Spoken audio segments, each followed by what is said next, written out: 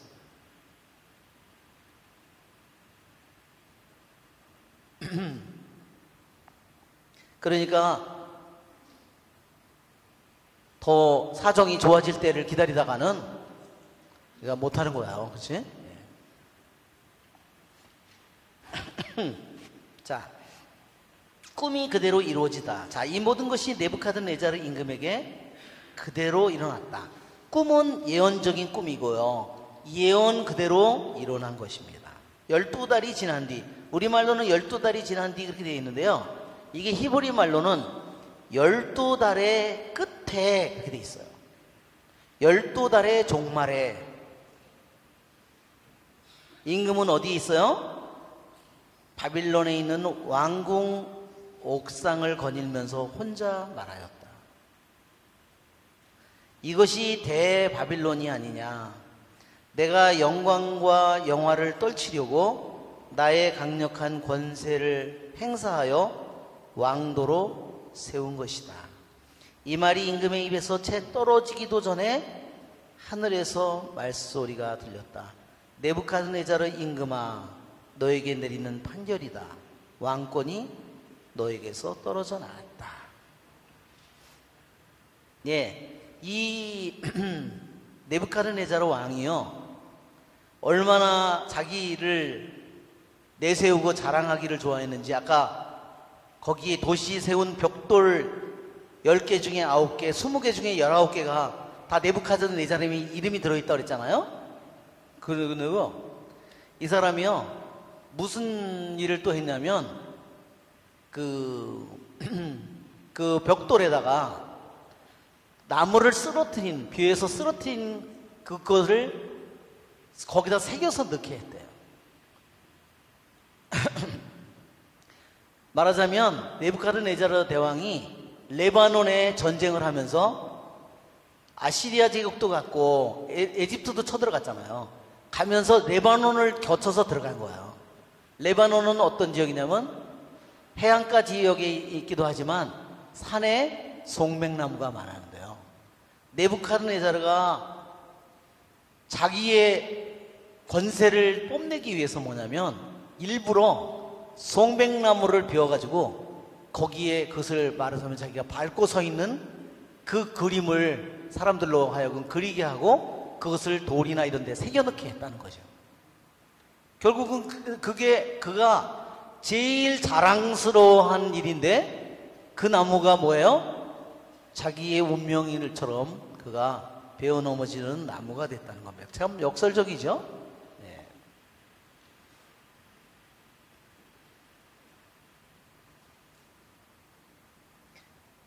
예, 그러니까 분명히 다니엘을 통해서 꿈에 대한 해석은 이미 받았는데,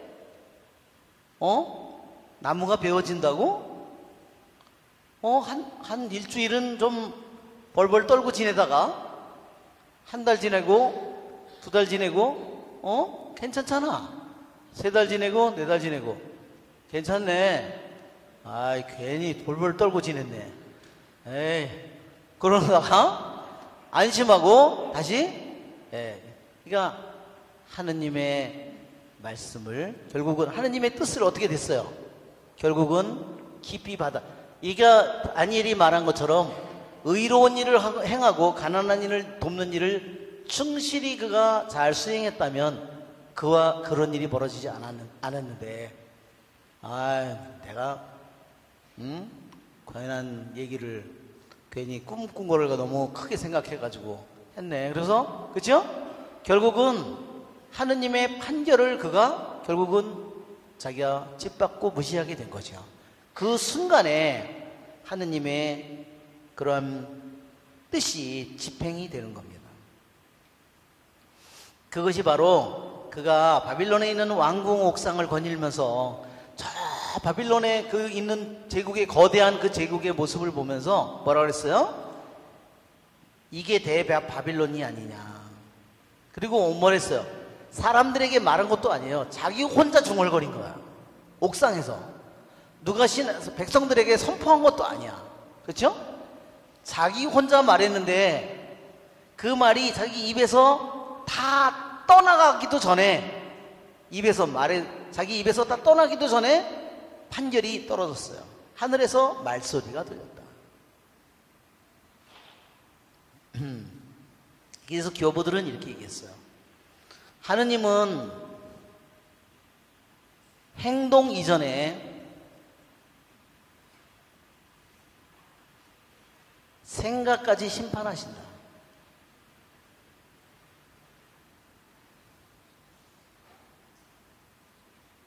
왜 그렇죠?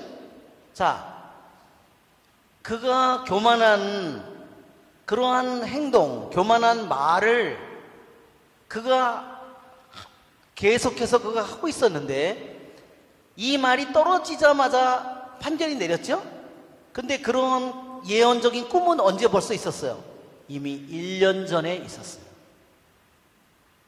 내가 교만한 생각과 말과 행동을 하는 내가 그 길을 계속해서 내가 간다면 나는 너를 심판하겠다. 그렇죠? 행동이 일어나기 이전에 이미 하느님은 알고 계셨어요. 그리고 그것을 막을 수 있는 길을 이미 알려준 거죠. 예언적인 꿈을 알려준 이유는 그거죠. 내가 뉘우치고 좋은 일을 많이 하고 이로운 일을 하고 그리고 내가 교만한 마음을 벗으라는 의미로 하느님께서 그에게 줬어요.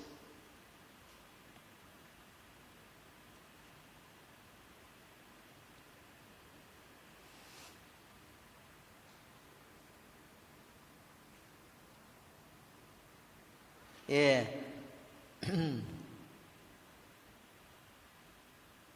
이 네부카드네잘 왕이 그랬어요.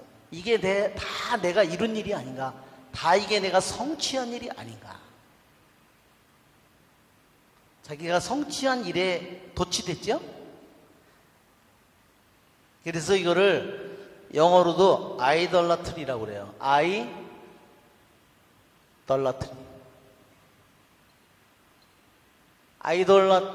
이게 아이돌 이렇게 쓰는데 요것만 더 내세워서 왜? 자기야 다. 그래서 여러분 루카복음에 어느 부자가 그러잖아요. 루카복음 12장을 한번 펴보세요. 루카복음 12장.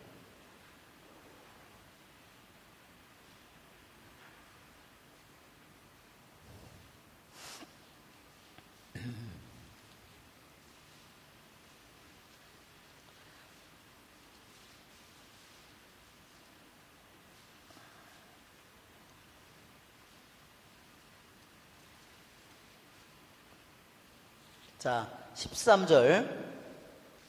탐욕을 조심하라 그러죠?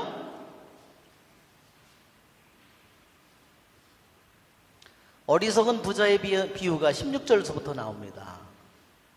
그래서 그는 속으로 어떻게 하나 하고 생각했다 그랬죠?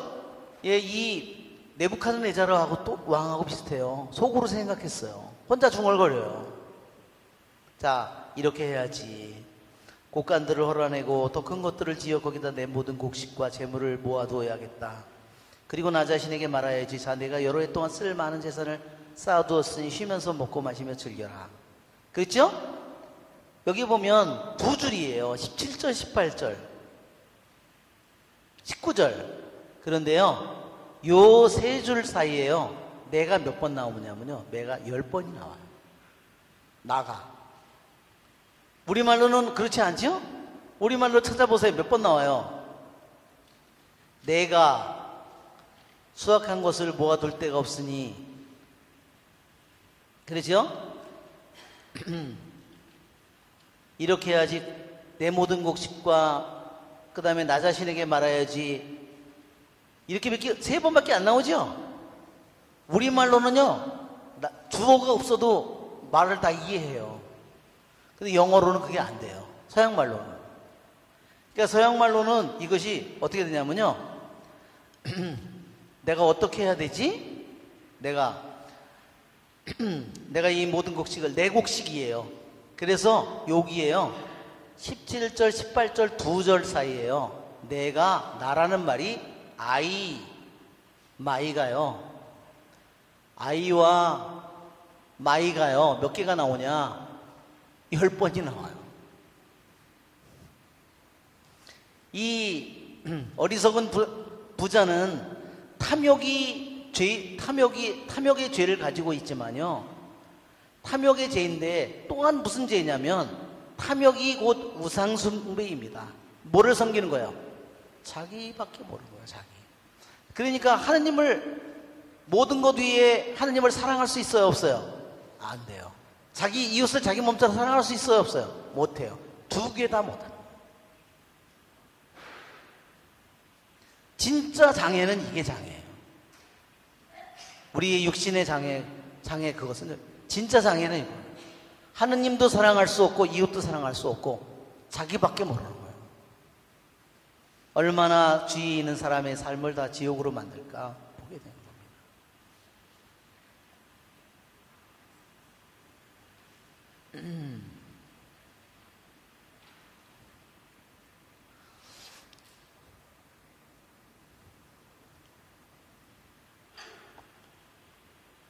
그러니까 이 네부카드네자르 왕은 세상의 역사에서 보면 대왕이죠. 그죠? 아시리아 제국과 이집트 제국을 꺾은 대왕이에요. 정말 대단한. 그러나 하느님에게는 어떨까요? 보잘것도 없는 존재예요. 결국 뭐예요? 하느님이 자기에게 모든 것을 주었지만 하느님께 감사하는 것은 없고, 그렇죠? 다 누가 한 거예요? 자기가 한 거예요.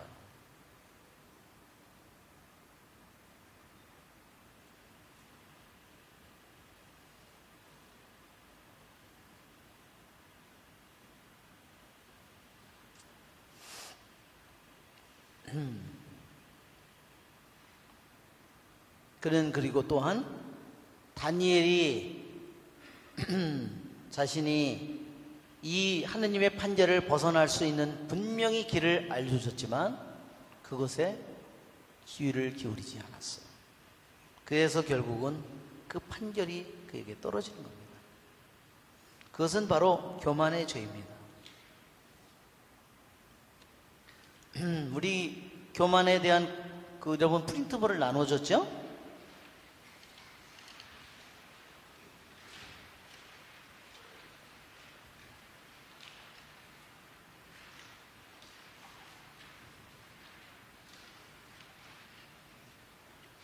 우리가 같이 한번 읽어볼까요? 먼저 자만심에 대해서 7번째로 대적해야 할 마귀는 자만심입니다.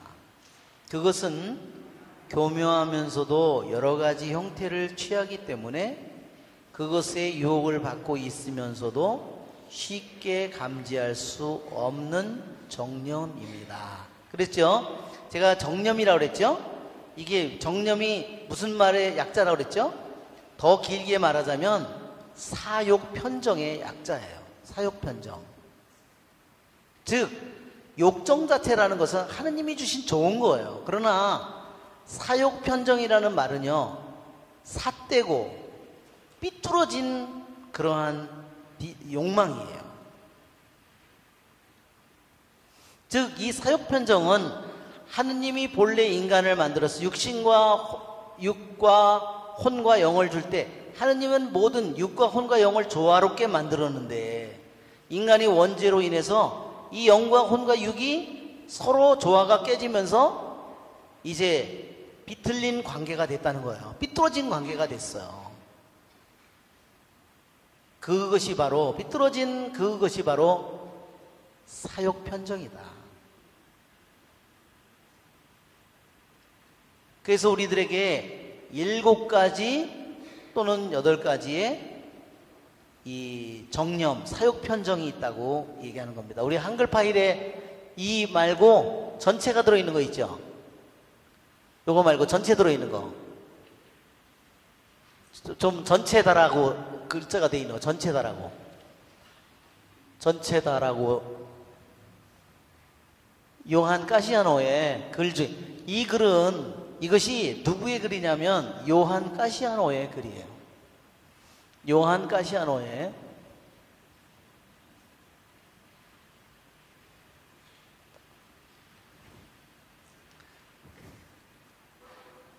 요한 카시아노는 수도자입니다. 요한 카시아노는요, 요한 카시아노의 이 글 중에 이것이 있어요. 이것은 8가지 악덕에 대해서 이렇게 되어 있는데, 악은 덕이라고 할 수 없고 8가지 악습이에요.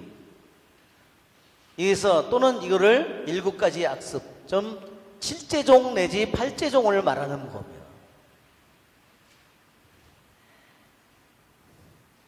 요한 카시아노라는 사람은 에집트에서 예수님이 공생활을 하시고 승천하신 후에 예루살렘의 교회가 박해를 받으면서 그 사도들과 신자들이 전 세계로 흩어졌죠. 그래서 그 사람들이 에집트에 가서도 교회를 만들고 에집트의 사람들이 거의 다 대부분이 신자들이 됐어요. 그런데 그 사람들 중에서 종교 자유가 주어지면서부터 이 사람들이 점점점 100년, 200년 시간이 지나면서 점점 그들이 복음을 있는 그대로 살기 위해서 사막으로 광야로 가서 살기 시작했는데, 그 에집트에 있는 사막에 들어가서 복음을 완전하게 살기를 원한 사람들의 그러한 수도자들을 다 찾아가서 거기서 평생 동안을 배운 사람이에요. 거기에 있는 것들을 갖다가 엑기스만을 우리에게 전해주는 것이 요한 카시아노입니다. 자, 우리 한번 그래서 읽어보면 다른 정념들의 도발은 쉽게 알 수 있으며 그렇기 때문에 어느 정도 쉽게 대적할 수 있습니다. 영혼이 원수를, 즉 상대방 적을 인식하면 그것에 반박하고 기도함으로써 즉시 그것을 물리칠 수 있습니다. 그러나 자만심은 여러 가지 형태를 가지고 있으면서 우리의 모든 행동, 말하는 방법, 우리의 말, 침묵, 일, 처야와 금식, 기도와 독서, 고요와 인내 등 안에 나타나기 때문에 대적하기가 쉽지 않습니다. 그러니까 왜 어떤 영혼이, 악령이 어떤 집에서 쫓겨났는데 어떻죠? 쉴 때를 찾아 돌아다니다가 없으니까 다시 옛날 집으로 돌아가야지, 와보니까 그 집이 깨끗하게 정리되어 있고 그래서 더 흉악한 7을 데리고 들어가서 산다고 그랬잖아요. 더 흉악한 게 뭘까요? 바로 이런 자만과 교만이에요. 자, 자만 어떻게 그렇게 그러면 그것들이 들어가는지 한번 여기서 잘 보면, 자만심은 모든 행동을 통해서 그리스도의 군사를 넘어뜨리려 합니다. 예, 일례로 말하자면 여기에서 교만, 인색, 미색, 분노, 해태, 질투, 탐도, 이런 것을 보세요. 이런 것은 이건 식사잖아요. 먹는 거잖아요. 이건 분명히 금방 나타나잖아요, 이거를.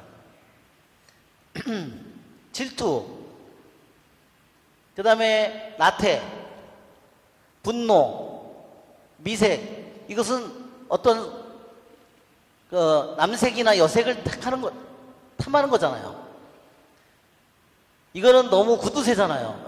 이거는 이런 것들은 분명히 적이 금방 나타난다는 거예요. 그런데 자만이라는 것은 잘 안 나타나. 교만이라는 건 잘 안 나타난다는 겁니다. 왜냐? 자, 일례로 여기 보면 화려한 옷으로 사람을 유혹하지 못하면 남루한 옷으로 유혹합니다. 저 여자는 맨날 저렇게 옷도 비싼 것만 입고, 자기가 그렇게 쉽게 그 사람을 이렇게 유혹할 수 있죠? 비난할 수 있죠? 나는 그냥 평범한 옷만 맨날 입는데, 저기 집에는 맨날 비싼 것만. 그렇죠? 그러면서 어떻게 해요?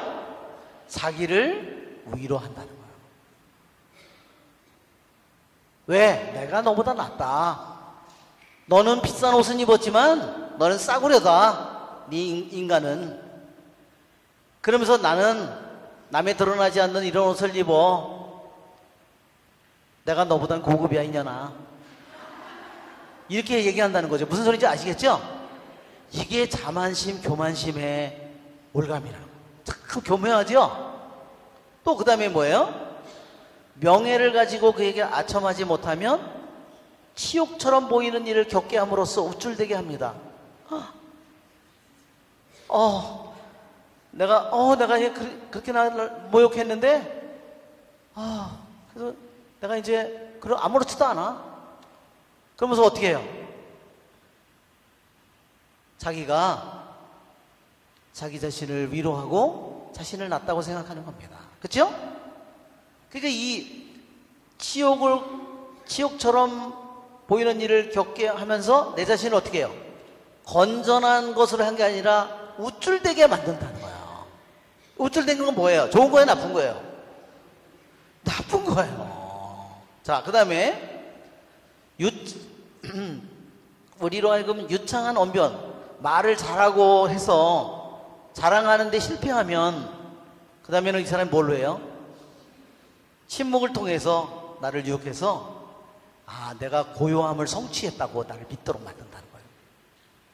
이놈아, 너는 이렇게 떠들고 은사가 대단한 것 같은데 나는 고요함의 은사를 받았어. 난 너하고 상대가 안 돼. 이렇게 생각하게 만든다는 거죠. 아셨죠? 얼마나 교묘한지 아시겠죠? 좋은 음식을 많이 먹도록 유혹하지 못하면 금식을 하도록. 나는 안 먹어. 그래서 어떻게 해요? 자기를 결국은 뭐예요? 다 자기죠. 자기 만족, 자기 위로를 하게 만들어요. 이게 얼마나 여러분 교묘한지 보세요. 자만심이라는 게. 결국 그 안에 있는 건 뭐예요? 그 안에 있는 건 결국 다 나예요. 나. 올가미가 결국 걸려있는, 넘어지는 이유가 다 나예요. 그런데 잘못하면 겉모습만 보고 저거는 맨날 비싼 옷만 입고 돈을 펑펑 써대고 저년은 미친년이지 맨날 돈 가면서 맨날 여행이나 다니고 저년이 저렇게 그러면서 비난하면서 나를 위로한다는 거죠. 그렇죠? 나는 너 같은 년은 아니야. 그죠? 이게 얼마나 이 자만, 교만이라는 이 올가미가 얼마나 무서운가 보세요. 교묘하죠? 교묘해요, 정말. 그러니까 어떤 것으로도 우리를 유혹할 수 있다는 거죠. 다른 것들은 많이 안 먹으면 되는데, 그렇죠? 이 교만이라는, 자만이라는 올가미는 모든 행동, 모든 말, 모든 생각 속에 들어올 수 있다는 겁니다. 자, 그래서 그 다음에 간단히 말해 모든 일, 모든 행동이 이 악한 마귀에게 기회를 제공합니다. 심지어 그는 우리를 자극하여 스스로 사죄라고 상상하게 하기도 합니다.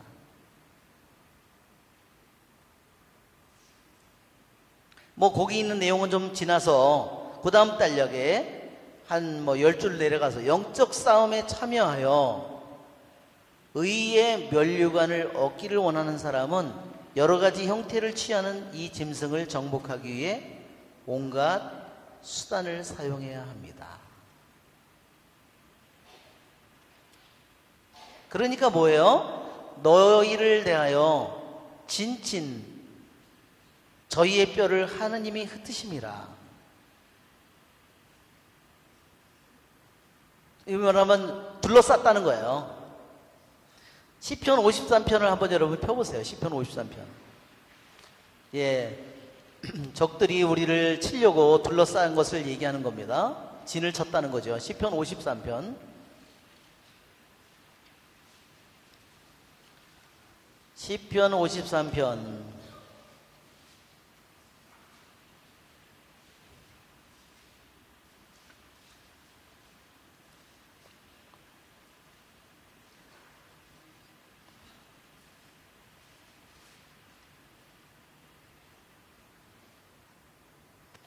어이구, 이제 6절에 보면 겁낼 것이 없던 그곳에 그들은 겁에 질려 소스라치리니 너를 포위한 자들의 뼈를 하느님께서 흩으시기 때문이다.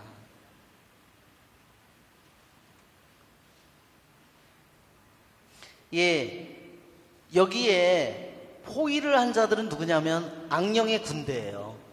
무슨 말인지 아시겠죠? 악령의 군대가 나를 위해서 다 포위를 해서 나를 공격하고 있는데, 네가 하느님의 아들이고 네가 하느님의 딸이지? 그래. 그런데 나도 옛날에 하느님의 아들이고 딸이었어. 이거사. 그러면서 나를 온통 교만, 인색, 미색 이런 수많은 영들을 데리고 와서 나를 둘러싸고 있다는 거죠. 그 둘러싼 그 악령들과 이 영들을 내가 치려면 어떻게 해야 되느냐? 어떻게 해야 돼요? 하느님이 흩으심이라고 그랬죠? 무슨 일이든지 사람들의 칭찬을 받으려는 목적으로 하지 말고, 사람들이 칭찬을 받으려는 건 뭐예요? 다 나예요, 중심이. 남이 알아줘야지 저기고, 남이 알아주지 못하면 거품을 무는 거야.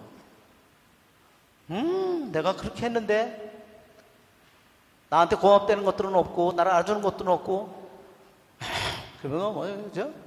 부글부글 하는 거죠. 예. 그 결국은 뭐예요? 중심이 나죠? 오직 하느님의 상급을 구해야 하며 자기를 구하지 말고 하느님을 구해야 된다는 거예요. 그것이 계속 남아있는 한 그 사람은 계속해서 악령들의 공격을 당할 수밖에 없어요. 그것이 악령이 인색의, 미색의, 분노의 혜택, 어떤 공격을 해도 다 당할 수밖에 없는 거예요. 왜? 자기가 중심이기 때문에. 하느님 중심이 아니라는 겁니다. 마음속에 생겨나는 자기를 자랑하려는 생각을 거부해야 돼요. 자기를 자랑하는, 자기를 내세우는 거. 자신이 하느님 앞에서 아무것도 아니라고 간주해야 됩니다. 왜 하느님 앞에서 아무것도 아니라고 해야 되나요? 왜? 하느님이 나를 있으라고 하기 이전에 나는 아무것도 아니었다는 거죠, 본래가. 그것이 내 본래의 모습이라는 거예요.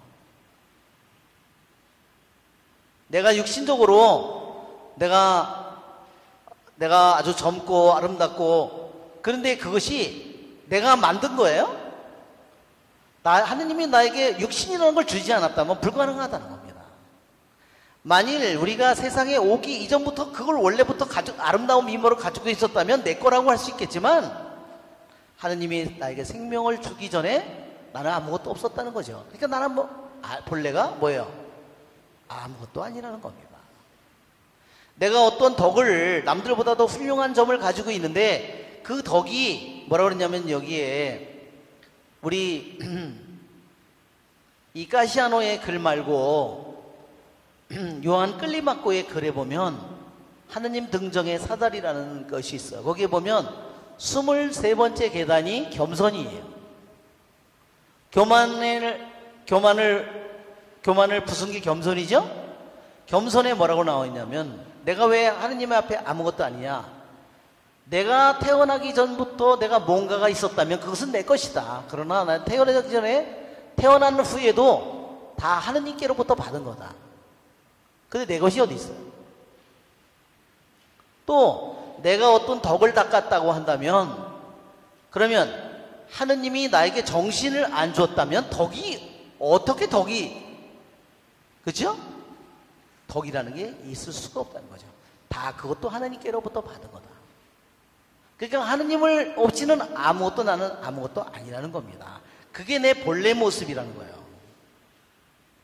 이것이 바로 겸손이에요. 하느님 앞에서 자기 자신이 아무것도 아니라는 거.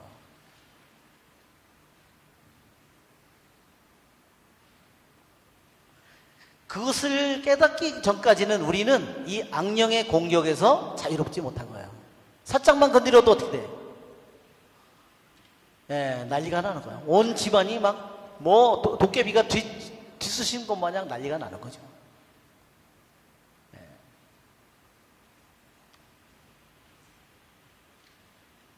자, 그 다음에 교만, 자만과 뭐 교만은 거의 비슷하지만 우리가 대적해야 할 8번째 마귀는 교만입니다.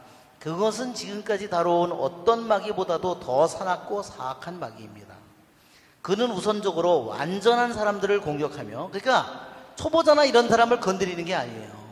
신앙생활을 오래 한 사람을 건드린다는 거죠. 거룩함의 산에 거의 도착한 사람들을 파괴하려 듭니다. 치명적인 전염병이 몸의 한 부분만이 아니라 몸 전체를 파괴하듯이 교만은 영혼의 일부만이 아니라 전체를 타락시키게 만듭니다. 그렇기 때문에 이 교만의 악습에 빠지면 모든 것을 다 잃어요. 영원한 생명과 모든 공로, 평생 동안 이루어놓은 모든 기도와 모든 공로를 다 완전히 잃어버린다는 겁니다. 영혼을 괴롭히는 다른 정념들은 각기 그것과 반대되는 하나의 덕을 공격하여 정복하려 하며 영혼을 부분적으로만 괴롭히고, 어떻게 다른 악습은 교만을 제외한 모든 것들은 영혼을 부분적으로만, 영혼이 이런 부분이면 한 부분만 어둡게 한다고 한다면 교만이라고 하는 것은 이 전체를 다 어둡게 만든다. 어떤 의미를 보다 완전히 이해하려면 다음 문제를 다음과 같은 방법으로 바라보아야 합니다. 탐식은 극기를 파괴하고, 그죠? 부정은 중용을 파괴하고, 탐욕은 자발적인 가난을 파괴하고, 그러니까 이런 악습이 좋은 덕을, 이런 칠제종이, 또는 칠제종, 우리가 그냥 쉽게 칠제종이라고 하죠. 이 칠제종은 다 뭐를 없애버리냐면 7가지의 덕을 다 없애버린다는 거예요.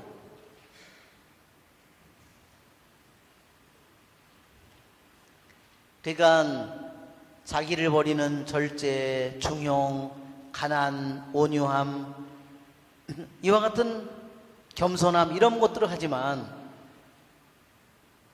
노염, 분노는 온유함을 파괴하고, 그러나 교만이 불쌍한 우리 영혼의 주인이 되면 그것은 마치 큰 도시를 정복한 폭군처럼 행동하면서 영혼의 기초까지 완전히 파괴합니다. 예, 보세요. 이 큰 도시를 점령한 네부카드네자라와 똑같이 하는 거예요. 오늘 시간 때문에 오늘은 여기까지만 해야 될 것 같습니다. 영광이 성부와 성자와 성령께, 성부와 성자 성령의 이름으로 아멘.